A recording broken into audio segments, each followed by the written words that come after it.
की राज ठाकरेंनी पहिल्यांदा नरेंद्र मोदींना पाठिंबा दिला, मग त्यांच्या ते विरोधात बोलायला लागले आणि मग परत त्यांनी सपोर्ट केला. का केला? कारण त्यांच्या मागे ईडी लावली, माझ्या मागे ईडी लावली.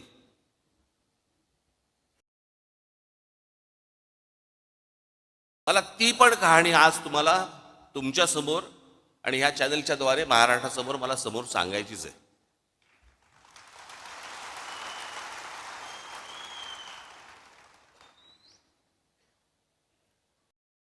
मी जे आता तुम्हाला जे सांगणार आहे,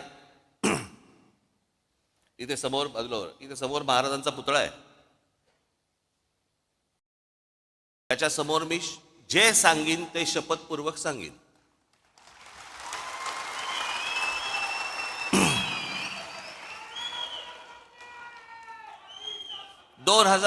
साधारणपणे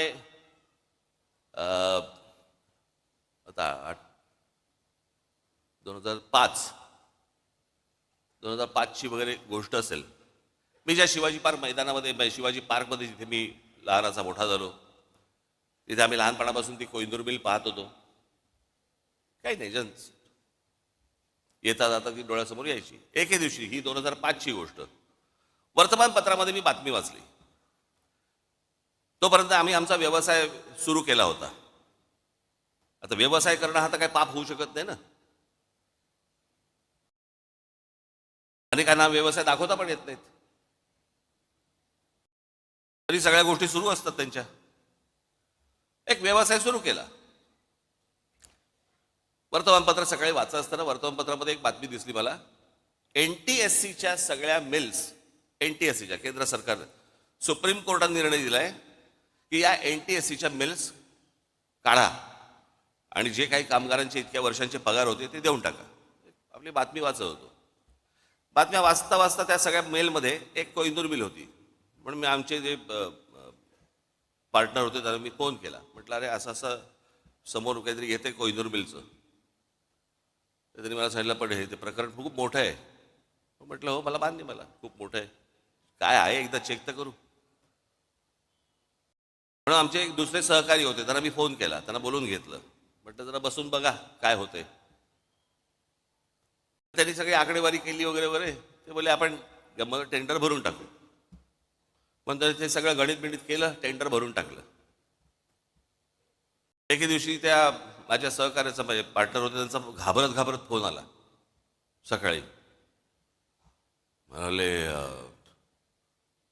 काय? म्हटलं काय रे, काय झालं एवढं, काय घाबर? नाही ते टेंडर लागलं. म्हटलं मग घाबरतो कशाला? नाही ते काहीतरी काय 400-500 कोटीचं काहीतरी ते टेंडर होतं, काहीतरी ते यायचं. आणायचे कुठून? थोडक्यात माझी जरा थोडीशी जमीन पायाखालची सरकली होती. आता म्हटलं काय करायचं, दाखवायला तर नको. आमच्या एका दुसऱ्या मित्राला सांगितलं. मग त्यांनी ते IL&FS नावाची एक कंपनी होती, त्या IL&FS कंपनीशी ते बोलले आणि ती कंपनी बोलली की बाबा आम्ही पैसे भरायला तयार आहोत, तुमच्याबरोबर यायला तयार आहोत. म्हणून सगळे पैसे जेवढे असतात ते सगळे त्या कंपनीने भरले. आम्ही त्याच्यामध्ये पार्टनर होतो. 7-8 जण होतो आम्ही.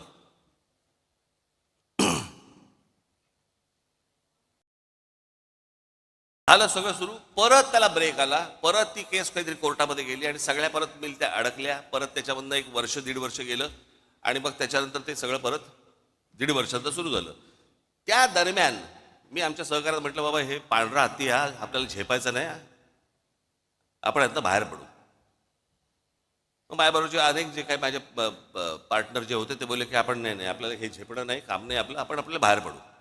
म्हणून आम्ही आमचा स्टेक घेऊन बाहेर पडलो. आमचा स्टेक त्याला दिला आणि त्याचे पैसे घेऊन आम्ही बाहेर पडलो.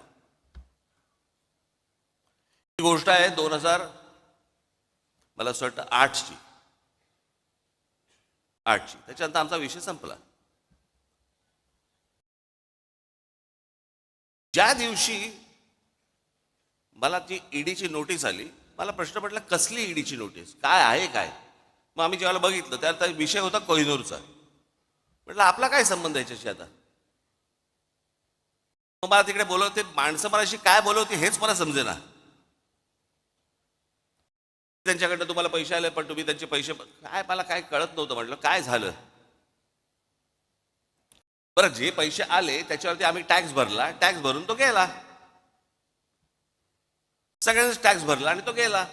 ती जी कंपनी होती त्याच्यामध्ये टॅक्स भरला, त्या कंपनीने तिकडे टॅक्स भरला, त्यातनं आम्ही बाहेर पडलो. मला ज्या वेळेला ती गोष्ट आली त्यावेळेला मी ज्यावेळेला इन्क्वायरी केली, आमच्या सीएला बोलवलं. म्हटलं काय नेमकं काय झालं सांग मला.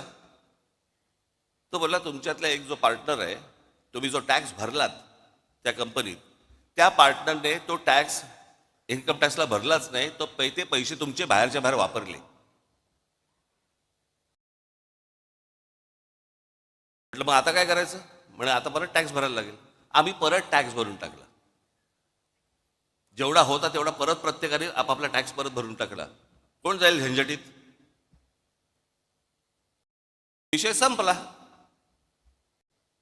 आता एवढ्याशा गोष्टीसाठी राज ठाकरे ईडीला घाबरला आणि मोदींची स्तुती करायला लागला. मला काय देणं घेणं त्या गोष्टींशी.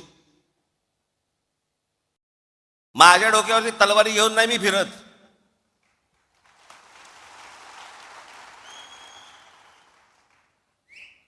हे बाकीच्यांसारखं नाहीये. 6 दिवस अगोदर मोदी म्हणतात 70,000 कोटीचा भ्रष्टाचार केलेला ना आम्ही 8 मध्ये टाकू. आम्हाला माहित होतं की ते मंत्रिमंडळात टाकणार आहेत.